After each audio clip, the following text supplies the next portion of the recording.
Amerika Serikat nampaknya tidak tertarik pada perdamaian di Ukraina, tetapi sebaliknya akan melakukan segala hal yang bisa dilakukan agar konflik di negara tersebut berlangsung selama mungkin.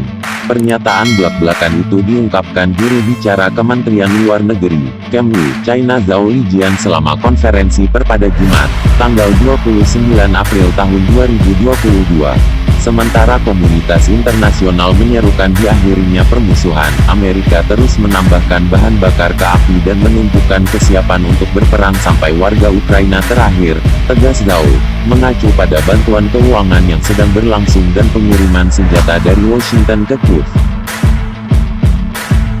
Tujuan mereka sebenarnya bukan untuk mencapai perdamaian, tetapi memastikan konflik terus berlanjut.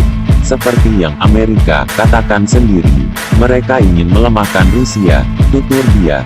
Mengenai apakah Amerika Serikat membawa perdamaian atau perang, keamanan atau kekacauan, saya kira kita semua tahu jawaban atas pertanyaan-pertanyaan itu.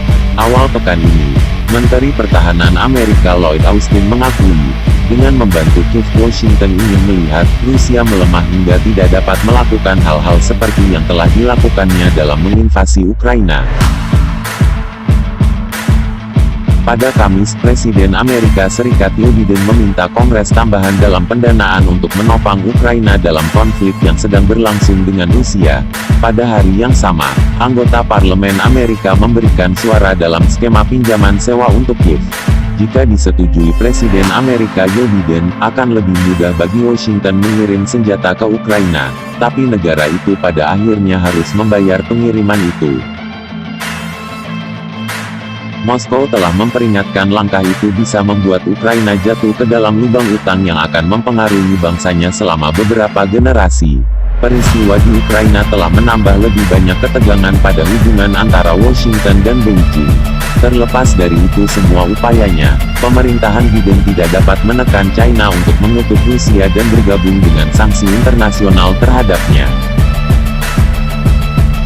Beijing telah menyerukan perdamaian di Ukraina, tetapi menyalahkan pecahnya konflik pada Amerika dan dorongannya memperluas NATO dekat dengan perbatasan Rusia. Rusia mengirim pasukannya ke Ukraina pada akhir Februari menyusul kegagalan Kiev menerapkan persyaratan perjanjian Minsk, yang pertama kali ditandatangani pada 2014, dan pengakuan akhirnya Moskow atas Republik Donbas di Donetsk dan Lugansk. Protokol Minsk yang ditengahi Jerman dan Perancis dirancang memberikan status khusus kepada daerah-daerah yang memisahkan diri di dalam negara Ukraina. Kremlin sejak itu menuntut agar Ukraina secara resmi menyatakan dirinya sebagai negara yang netral yang tidak akan pernah bergabung dengan NATO. Kiev menegaskan serangan Rusia benar-benar tidak beralasan dan membantah klaim pihaknya berencana merebut kembali kedua republik dengan paksa.